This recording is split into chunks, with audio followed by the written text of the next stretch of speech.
Bismillahirrahmanirrahim. Assalamualaikum warahmatullahi wabarakatuh. Para tutor dan teman-teman sekalian, perkenalkan nama saya Tani Sunyana, pelajar Universitas Terbuka, Prodi Sistem Informasi dengan NIM 04980513. Dan sekarang saya akan mengerjakan tugas 3 basis data. Untuk soalnya bisa kita lihat, lakukan praktikum yang meliputi kegiatan 1. Praktikum transaksi, 2. Praktikum basis data terdistribusi.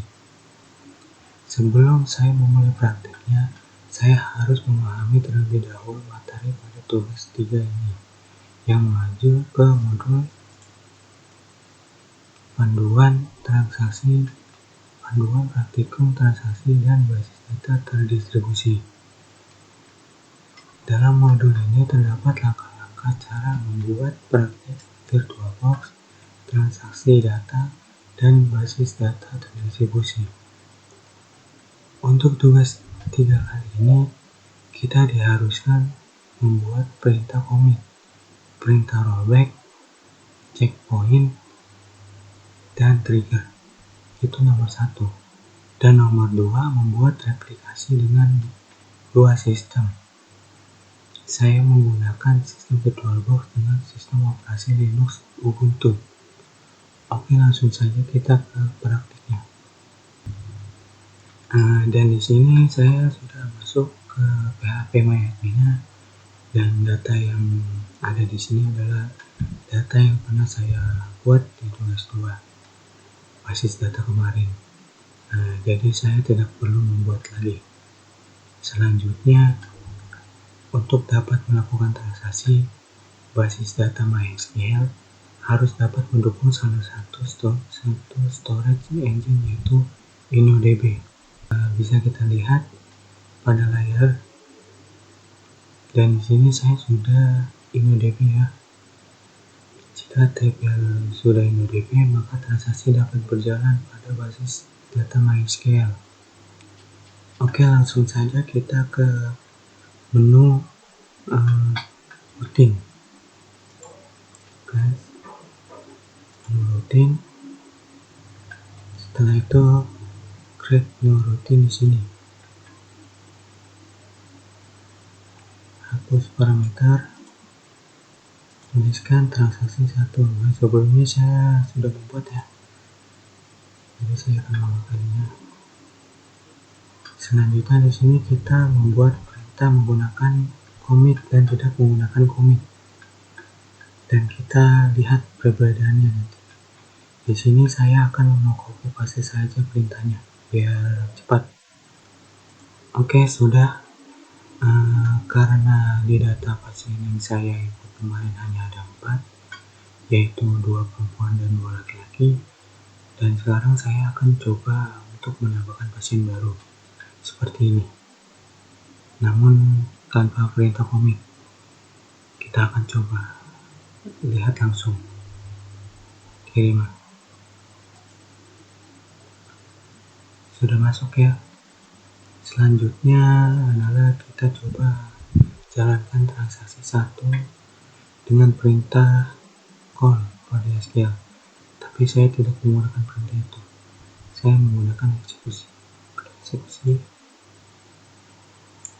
Ya, bisa kita lihat hasilnya, yaitu data dengan ID pasien 6 telah tampil ke dalam layar. Namun perlu kita ingat bahwa transaksi 1 tersebut tanpa commit, sehingga hasilnya tidak akan masuk ke dalam tabel pasien.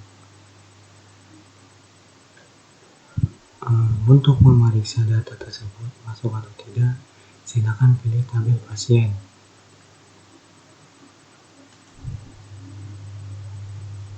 Nah, dalam tabel pasien tidak ada ID pasien 6. Artinya, apapun perintah yang disimpan pada sebuah transaksi, jika belum commit, maka data tidak akan masuk ke dalam tabel basis data. Supaya data tersebut masuk ke dalam tabel pasien, maka perintah dalam transaksi 1 harus dimodifikasi dengan menambahkan commit. Lalu kita coba ya, menambahkan comment edit.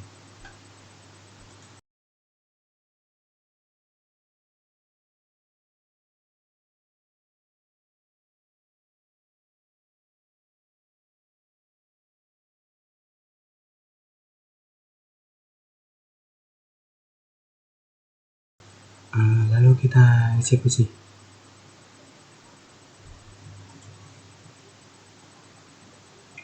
Sudah masuk ya. Sekarang kita cek di tabel pasien. Oke, sudah masuk ya. ID pasien 24 dengan nama pasien Tito.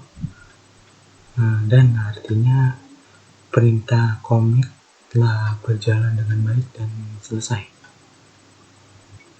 Oke, selanjutnya kita ke perintah berikutnya, yaitu rollback. Rollback digunakan untuk menggugurkan perintah yang sedang berjalan dan berguna jika ada suatu hal yang tidak diinginkan terjadi pada sistem. Namun perlu diingat bahwa rollback akan berpengaruh jika perintah yang sedang berjalan belum komit. Oke, langsung saja kita ke rutin lagi. Terus rutin lagi. Lalu kita tambahkan rutin baru dengan transaksi 2.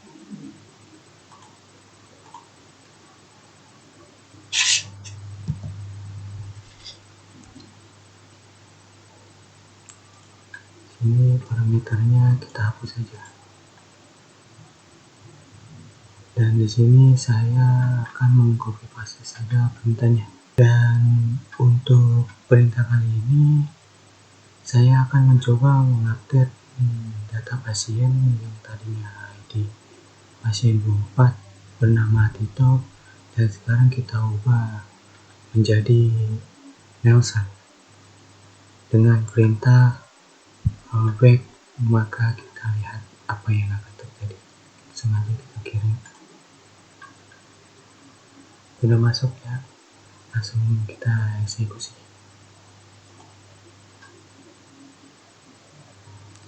ID pasien 24 namanya tetap Tito dan tidak berubah karena ada perintah rollback. Dan selanjutnya kita akan membuat perintah rollback baru. Klik edit.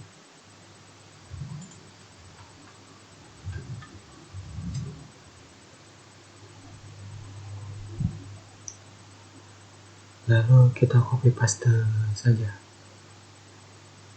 Oke, sudah. Lalu kita kirim. Habis itu kita eksekusi transaksi 2. Oke, bisa kita lihat ya, ID pasien 24 sudah berubah namanya menjadi Nelson. Dan coba kita cek di tabel pasien.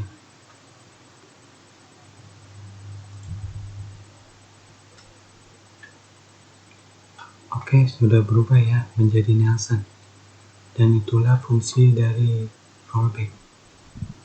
Oke, selanjutnya kita ke perintah berikutnya, yaitu checkpoint. Checkpoint merupakan tempat titik di mana proses terakhir disimpan. Seperti yang telah kita pelajari bahwa suatu perintah rollback adalah membatalkan atau mengembalikan suatu perintah ke kondisi di mana transaksi belum terjadi. Oke, langsung saja kita ke rutin lagi. Semua rutin. Lalu buat rutin baru dengan nama transaksi 3.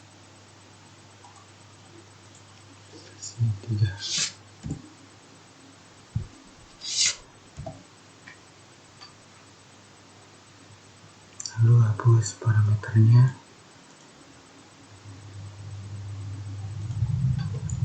Lalu kita copy paste saja perintahnya.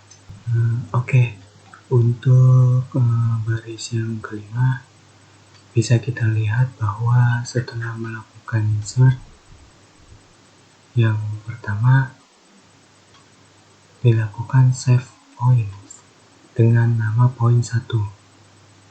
Kemudian dilakukan insert yang kedua, namun di rollback ke save point 1.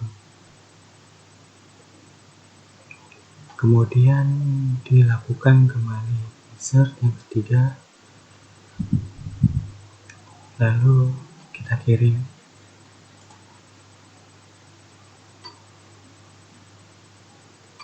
Sudah masuk, sekarang kita eksekusi. Dan masuk ya, karena tadi kita menginput 267, namun karena nomor 26 ada rollback, maka yang masuk hanya 25 dan 27. Dan jadi itulah fungsi dari checkpoint. Oke, selanjutnya kita masuk ke perintah berikutnya, yaitu trigger. Trigger merupakan sebuah perintah atau event yang dapat memicu perubahan sebuah basis data. Event yang dapat digunakan yaitu insert, update, dan delete. Untuk lebih memahami tentang trigger, di sini kita harus membuat tabel baru dengan nama transaksi obat dan obat. Sekarang kita buat dulu tabel transaksi obat dan tabel obatnya. Di sini saya percepat aja.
Oke, setelah itu kita atur relasinya di bagian desain.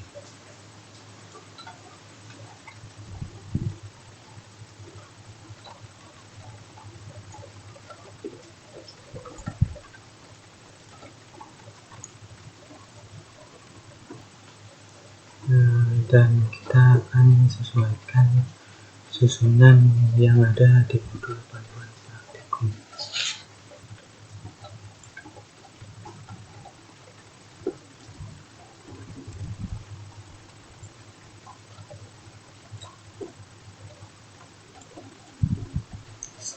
Setelah itu kita simpan terlebih dahulu.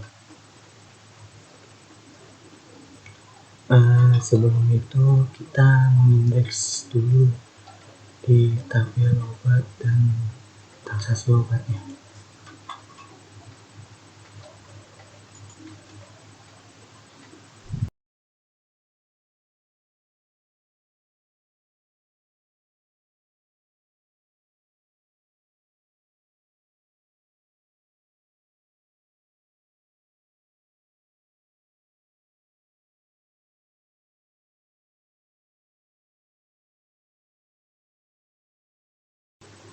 Setelah itu kita kembali ke desainnya, lalu kita buat create relationship.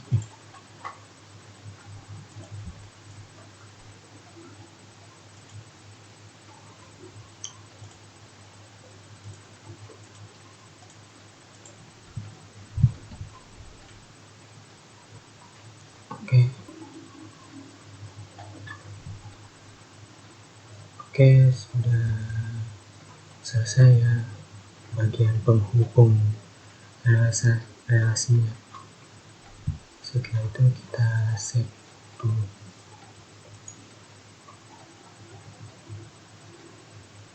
Oke, setelah itu kita masuk ke tabel obat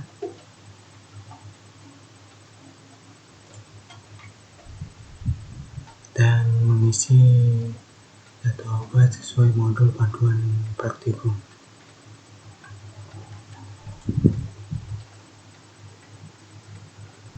Selanjutnya kita ke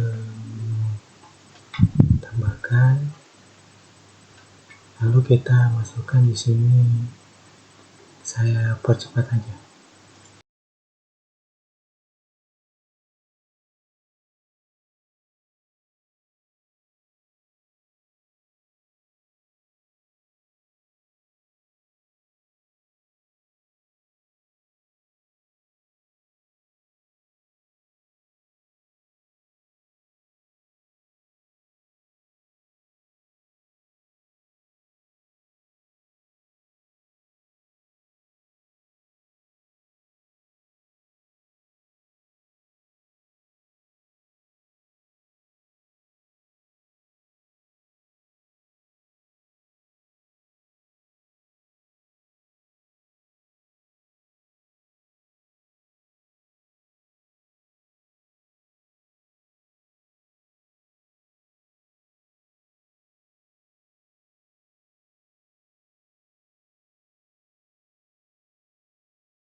Oke, selanjutnya kita ke menu trigger. Kita klik buat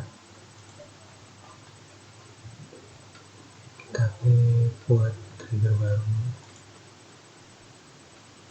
Oke, di sini kita akan tulis trigger penjualan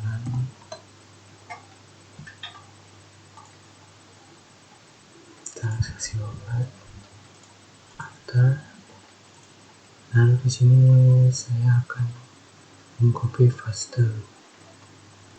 Oke, sudah selesai. Waktu kita kirim aja. Oke, sudah membuat trigger. Oke, sampai sini aja yang ingin saya sampaikan membuat tabel transaksi. Untuk soal nomor 2 saya tidak bisa melanjutkan. Sekian dari saya kepada tutor dan teman-teman sekalian. Terima kasih. Wassalamualaikum warahmatullahi wabarakatuh.